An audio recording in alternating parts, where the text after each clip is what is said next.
know, the new Star Wars movie may take place a long time ago in a galaxy far, far away, but its special effects are straight out of the future. Rogue One fans have been dazzled by the big screen space battles and alien encounters, but perhaps most thrilling was the seamless resurrection of an actor who's been dead for more than 20 years. And, spoiler alert, the special effects Jedi Masters brought back someone else from the original film as well. Here's ABC's Clayton Zandel on how they did it. Rogue One, a Star Wars story, is currently blowing up the box office. And it's the groundbreaking visual effects that have everyone talking. This is the headquarters of Industrial Light and Magic. It's the special effects company that George Lucas founded back in 1975 to help him make the original Star Wars. Of course, they're doing some cutting-edge work for Rogue One. We want to take you inside. Nightline was granted exclusive access inside ILM's San Francisco mothership. Accelerate to attack speed. To see how this sci-fi stronghold brought back, and this is a spoiler alert, two familiar faces from the past. I recognized your foul stench when I was brought on board.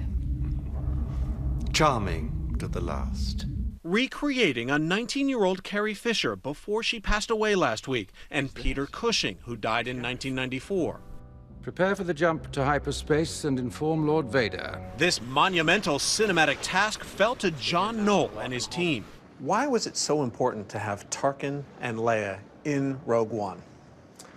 Well, I think Tarkin, because he's central to the story of the Death Star, what it is, how it came to be. And Leia, because we end up on Rogue One, minutes before the beginning of Episode 4. But in the world of visual effects, aliens and spaceships are relatively easy compared to creating believable humans. Well, we look at human faces all day, every day, so people are very attuned to seeing anything that looks off. Oh, very good, everybody. Making digital humans is one of the hardest things you can do.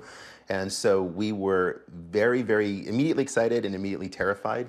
The first step for ILM's artists was to binge watch every Tarkin scene over and over. We will then crush the rebellion with one swift stroke. Performances would be constantly referring back to these for how did he look, how did he move, how did he smile. Underneath digital Tarkin is a real actor, Guy Henry, who carefully studied Cushing on the set. Lost in the attack. It's Henry's voice and performance that the ILM artist used as a guide. The original plans for this station are kept there, are they not? The process we would take to create a shot like this, the first thing we do is we shoot the live action plate photography. This is with Guy Henry as our performer on set, and he's dressed in full costume. He has what we call a head-mounted camera rig, which is designed solely for capturing his facial performance. Charming to the last.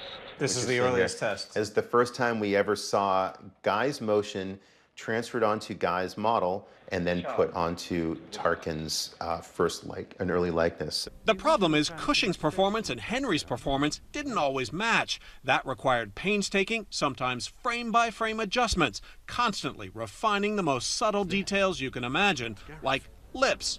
The original plans for this station are kept there, are they not? So if you look at the corner of his mouth, see how they kind of peel Yes. apart? That stickiness is just a natural quality that lips have. And when that's not present, they feel slightly artificial and Muppet-like. ILM also caught a huge break when John Knoll tracked down an actual life cast of Peter Cushing's face, made for the 1984 movie Top Secret. This was gold for us because it was Peter Cushing as he appeared at a certain time in his life. All those pieces together give us the power of illusion. Cool. He's there, sir. Finally, after nearly 18 months of work, the digital resurrection of Grand Moff Tarkin was complete. He's there, sir. On Scarif. The original plans for this station are kept there, are they not? My mom saw the movie. She didn't realize that this was a digital recreation. Really? In fact, she commented that he looked amazingly well for someone of his age. The makers of Rogue One had the blessing of Cushing's estate, but the effect is drawing some criticism over the ethics of bringing back well-known actors long after they're gone. This work was done with great affection and care.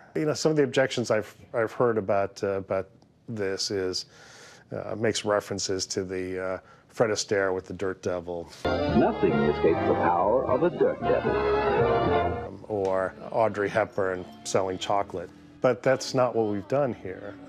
I'd like to think that the role that we gave Tarkin in this film is one that Peter Cushing would have been really very excited and happy to play. Eagle-eyed fans will also spot a few familiar Rebel pilots from 1977 reappearing in this Rogue One space battle. This is Gold Leader, standing by. This is Red Leader, standing by. That was one of the really fun things about the film, is that you start to sense that we're getting closer and closer to Episode 4, and that you start to see those moments where, oh wait, I know that guy. Princess Leia's brief cameo was made possible by more digital doctoring using Norwegian actress Ingvild Dale. Fisher once joked to David Muir it was hard to watch herself in The Force Awakens. I got older, and no one told me. And then they put me on a screen really, really big. And they put me in high def. But before she died, Fisher gave Rogue One a thumbs up. Did Carrie Fisher see the final scene? It was also done with the permission of Carrie Fisher as well, that she was involved in the process, and she saw the final result and she loved it. Star Wars has always pushed the technological envelope to some degree.